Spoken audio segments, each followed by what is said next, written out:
Ndị be anyị ekenelu m unu ọzọ n'ụbọchị nke tata. Asị m unu daalụ nnenu. Ụbọchị nke taa mara na anyị na mma. Tata bụ 28th of February 2024. Anyị sịrị ndị Igbo na ya duru na mma, na ihe ọbụla ọsọgodo ya na-eme n'obodo a, o were nkwachukwu kwere onye Igbo na ihe ọbụla anyị na-eme ga na-aga ọfụma. Ọ bụrụ ncheta oge gara aga, before anyị gaa n'ilu, egosiri na ife anyị ji maka ya wee bịa n'iru akwụkwọ.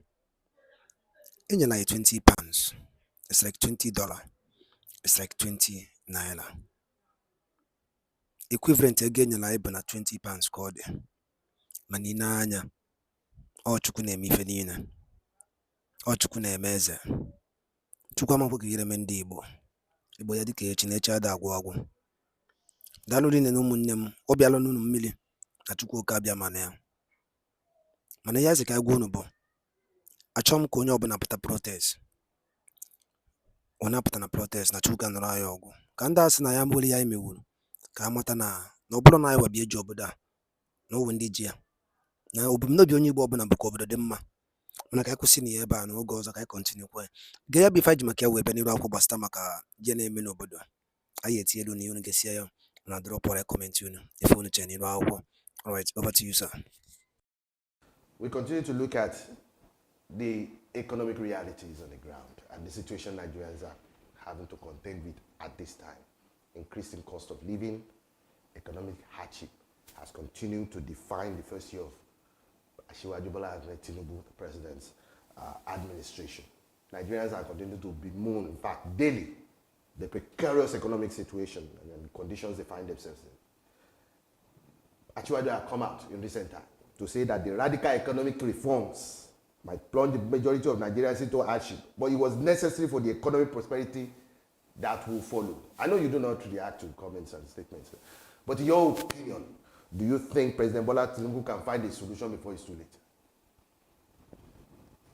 You know, I think one of the biggest problems we have as a collective is a chronic inability to connect cause and effect. I remember sitting in this same chair. You were right there as well. Just a little over a year ago, and we were talking, and I was specific in saying that Nigeria had been damaged beyond repair by Buhari, and that anyone who is going to rescue Nigeria would have to reimagine it and then rebuild it from the ruins of the Buhari regime. That was what I said, sat in this seat. And I did say in addendum at the time that Bola Ahmed Tinubu is incapable of envisioning a future for Nigeria because he's part and parcel, integral part and parcel of the horrible past of this country. Nobody alive is more responsible for the emergence of the Buhari regime than Bola Ahmed Tinubu. He's on record as having honed it himself. So when I hear the man talking as though there is a disconnect between his, I don't even know, because this is not even a man we elected, between himself and the despicable man named Buhari that has left the office. When I hear that disconnect, it baffles me that there can be such inability or maybe wanton wickedness. Because if he says he has inherited a bad situation, the question is from who? It's the same people, the same character, it's the same man. He was there for 8 years during the Buhari administration. He had nothing to say against Buhari. And when he was coming, he made clear that he was going to continue the policies of the Buhari administration. So when the man is now pontificating and talking about difficult economic decisions and that is a difficult thing to react to, it's like asking me to react to madness. I know as a fact, and I sat here over a year ago to tell you what to expect. I told you at the time that he is one of the two horsemen of the apocalypse. And today, you have a disaster succeeding a calamity. Because that's the best way to describe this succession of madness. So anybody who is expecting that there will be a course correction because Bola Ahmed Tinubu is the one sat in the office and not Buhari, the person is wasting his time. Asking me to react to it, I'm sure you already knew what I was going to say anyway, because as far as I'm concerned, it's like asking the difference between 6 and half a dozen. It's the same family. The same crime family that had been in office in Nigeria is still the same crime family that is in power. So let's not waste our time reacting to what are obvious lies. Bola Tinubu cannot do better than he's doing. He would actually do much worse than Buhari by the end of the day. Anyone who manages to survive however long his reign might be, the person should thank their stars. How clueless is this president as far as you know? What do you mean clueless? Let's be clear. When we excuse the madness we see on account of the cluelessness or inability of those who rule Nigeria, we're actually making strategic errors. They know exactly what they are doing at every point in time. The man is on record. He said, reduce their purchasing power, widen the tax net. All those things the man was saying, and everybody was busy catching crews and laughing at the time. That's exactly what he is doing. The IMF and the World Bank, the Western powers have always wanted the Naira to be floated. But no president of Nigeria had ever found the balls to do it because they all knew it was going to have ruinous effect on the socioeconomic indices of Nigeria. So they balked at doing it. But now you have a man in power who is not, he doesn't care one bit. He knows that he owns the press effectively. The press will see the truth and not confront him with it. We would all pretend that it is because of his cluelessness or inability. They are geniuses at the task of ruining the people. This is not by accident. It's not by accident that we don't have electricity in Nigeria. It's deliberate. It's not by accident that we are probably the poorest paid in the whole of Africa. It's not by accident. It's not by accident that the state is mollycoddling terrorism and pretending not to know the fact that one of the greatest contributors to food inflation in Nigeria is insecurity. And yet the same government ignores the impunity with which the Fulani marauders are entering villages and farms and making it impossible for people to stay in their farms and produce. It is not impossible that this is not beyond their human capacity to know that without energy, the manufacturing sector, the real sectors cannot work. It's not, look, in the last couple of weeks, the most I have had public power, maybe 4 hours a day. And in my case, a lot of people have told me that that is actually pretty high.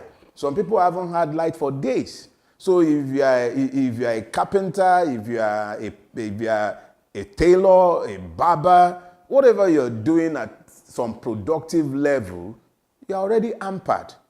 Or you're going to go buy petrol to power the generator at over 600 naira per liter. The fact of the matter is that the ruination of the Nigerian people is not due to the imbecility of the ruiners. It is actually deliberate policies designed to make sure that the people are preoccupied with existential considerations and never able to question them, even as they destroy the country. So, consider the fact that you just said that this is quite a deliberate action. It is. How do you... And in one of your recent tweets, you had actually said that if you thought it couldn't get any worse than this crooked disaster, Tinubu has come, the horseman of the apocalypse. And at some point in time, you actually stated that this is like incompetency meeting complicity. How do we juxtapose that? Look, Gomez, I think it was Lord Baelish, Lord Baelish in Game of Thrones. He said something that I found very instructive. He said when you are confronted with a situation that does not appear to make sense, instead of trying to make sense of what does not make sense, just accept that it doesn't make sense and then step back and take another look. A man that came to the public TV and was telling everybody how we have to make hard decisions and sacrifices, he has presided over a government that is second to none in less than 9 months in looting the Commonwealth. This same man has presided over the purchase of SUVs for members of the National Assembly. They've continued to live large as though nothing is wrong in the country. This same government gave 24 billion for Hajj subsidy in a country where people are dying like flies from hunger. This government has presided over the murder of numerous Nigerians in places like Bokos, in the Plateau, in the Benue Trough, Ekiti, Ondo have become killing fields where obas are slaughtered like flies. And look, let's be clear. Nigerians need to come to the knowledge of the fact that their government is peopled by those who have determined that the people themselves are enemies and must be eliminated. So it is the mindset that we need to shift pretty quickly.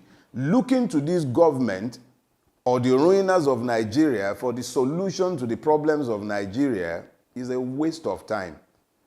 As long as these same people remain in power, the Nigerian is an endangered species. There was a report from the Economic Intelligence Unit, and it had forecasted for Nigeria with warnings of substantial political instability risk due to high inflation, low economic growth, and unpopular market reforms. How do you perceive the potential impact of these factors on the country's political landscape, especially considering the administration's current trajectory? Look, I think it was the chief Alagbe of the APC, Wasiu. He sang, I remember a refrain from a song. He said, ti ri nkan kan, you ain't seen nothing yet. That's the reality. I don't need an economic think tank to tell me the realities of my objective living in this country. On a daily basis, it's getting progressively worse. The one thing that I believe is left for the conscious, if you have any consciousness of what is good in this country, you have a duty to educate the common man on the street as to the fact that his enemy is not Chinedu, his enemy is not Fakunle, his enemy is not Ahmed. His enemies are the ones who are ruining the country, pretending to be leaders. They are only leading us to disasters. The main reason why I'm saying this is so that the common man does not turn on his brother when he should be looking firmly in the direction of the ruiners of Nigeria, both temporal and spiritual, from the churches to the mosques, to the governors' lodges, to the houses of assemblies, to the National Assembly, to the judicial chambers. You have crooks ruining this country, and they have determined that it is not interest, for that matter, that the Nigerian be emancipated. Poverty has become a real weapon in the hands of those who rule Nigeria. So the Economic Intelligence Unit are only telling us what we know. It's a self-fulfilling prophecy. A country where people are stealing more oil than is being declared as produced, where oil producers are stealing their own oil in collusion with our navy. How much oil are they bunkering in the Niger Delta? How much oil are they burning to produce diesel in the creeks? We are not talking about canoes. As long as the underlying issues are not addressed, as long as criminality has been licensed and impunity has become the order of the day, there is nothing anybody needs to say. Eventually, it's a self-fulfilling prophecy. At some point, this system is going to grind to a halt. My own singular interest is in making sure that the mass of the people do not turn against themselves, believing that they are their own. No, the real enemies are sat in government offices. The average Nigerian needs to wise up to the fact that they are merely distracting us when they start pointing at religion and ethnicity. Have you noticed that each and every one of those who have gone to the National Assembly, whether they went as Labour Party members or PDP or PUPUPU or APC, they've become one. So the ruling class is one. They have managed to make sure that there is this level of ideological syncretism that has ensured that they've become one. Regardless of their differences, they are one in making sure that the Nigerian is emasculated. When it comes to regulating the social media, you'll find that they will unite behind the agenda.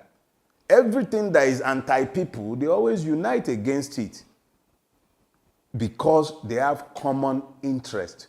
It is the common man that needs to find his own common interest and common grounds behind which to rally.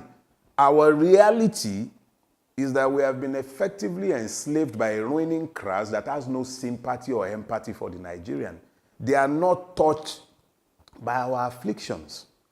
It's almost like they actually take pleasure from our suffering.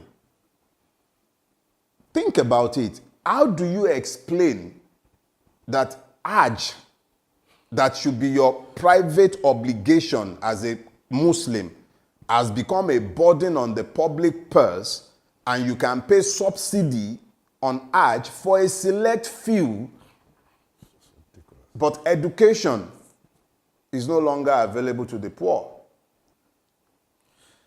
It's about enlightened selfish interest. The Nigerian who is the victim has to decide what is in his own enlightened selfish interest and stop listening to the ruiners to tell him who his enemies are.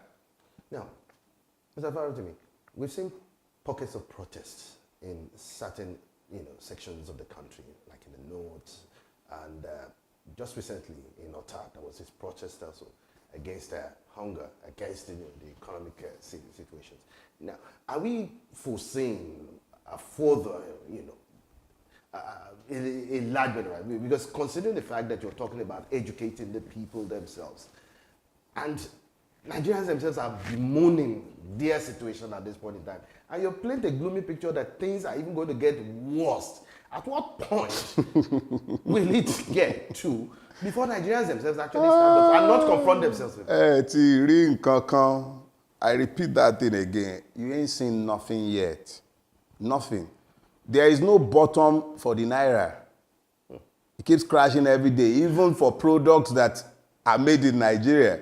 A bag of cement today is over 10,000 naira. A bag of cement. Let that sink in, and then let me begin to explain something. You're seeing pockets of protests here and there. I remember saying some years back that the Nigerian revolution will start in northern Nigeria. I stand by what I said at the time. Now, how long it will take before the inevitable would happen, I don't know. But one thing that is clear and glaring is that given the level of weaponized poverty that has been unleashed against the people, is nuclear grade. When you see the number of Nigerians scooping hot food off boiling cauldrons, packing rice with sand, you then begin to have a glimpse, just a mere glimpse into what lies ahead, because it's just starting. And people who are in farm, I used to farm. We have abandoned my farms. I can't go to my farms again. My farms are in Ogun State, but I cannot go to my farms any longer. I know people who had major mechanized farming operations in Niger State. They've left their operation. They abandoned it completely because where they were farming have been taken over by terrorists. So when you are seeing all of these, let me just say, it is easy to predict the harvest when you see the seed. The seed that have been planted have made it clear that a deadlock is inevitable. You have a government that is lacking in legitimacy. You have a judiciary that is lacking in credibility. You have a legislative house that is generally peopled by idiots, imbeciles, and crooks. And then you have a people against whom hunger has been weaponized. Yorubas have a proverb. They say, Tebiba wonu, oromi okin wo. When you translate that properly, what it actually says is that rationality ends where hunger begins. When you now have hunger unleashed against a wide swath of the population, what you will find eventually are gridlocks and chaos. My own preoccupation is to ensure that the Nigerian understand exactly who to blame for what is going on so that he doesn't turn against his fellow victim. It is possible that you might have military adventurists coming in to cash in on the popular disaffection. But even those would inevitably be proxies and members of this ruining class. The reality is that we are gradually entering an unsustainable cycle where there is bound to be a gridlock. I am careful about what I speak to these days. That's why I've been largely quiet for some time, because I do not want to stand accused of being the one who incited a riot. I'm not interested in riots. Protests do not interest me. I am interested in a revolution that sweeps away this decadent order and hold it and every one of them to account. Let them account for the humongous stealings. Let them account for the evils they have done against the people. That interests me. Pockets of protest here and there, yeah. But they are merely, you know, when it's going to rain, you see flashes of lightning. You hear rumbles of thunder. There might even be a few scattered showers here and there. But there is a deluge coming.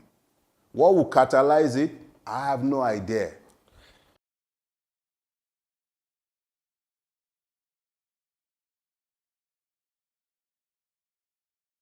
Ndị be anyị ekenekwere m unu ọzọ dịka ị nụrụ m ihe n'ebe mfana mbaka kwuru n'elu akwụkwọ ka ife nwere ikwu gbasịta maka ya bụ ife. Chetakwa na ụbọchị taa bụ ụbọchị afọ, ụbọchị ahịa afọ n'ala Igbo. Ka ife nwere ike ikwu gbasịta maka ya bụ ife niile ahụ kwugasị, drọpụrụ anyị your comment on the comment section below. Ọzọ dị ka ibe ya bụ daalụ nne. Chetakwa na ọzọ na ya bụ Eastern News 24 ka anyị si ka wee na-wetara unu ọzọ ka emesịa nụ ndị be anyị.